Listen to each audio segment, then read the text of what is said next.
The first thing we need to do is pull out this factory radio. Reach under the steering wheel to release the trim panel on the driver's side. Then take out the 2 star bit screws that secure the top of the left-hand pillar. Remove the first screw on the right-hand pillar and open the glove box to reach the second. Once the screws are removed, close the panels, then lift the ashtray out of the cup holder and remove the 2 Phillips head screws underneath. Next, pull off the circular shift boot trim piece and push the side mirror control panel out from underneath. Then unplug the 2 connections and set it aside. Remove the final 2 screws inside the mirror control housing and then everything will be ready to come out.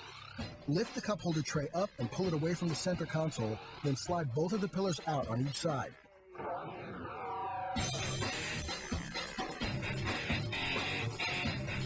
To release the stereo, there are 4 star bit screws that hold it in place.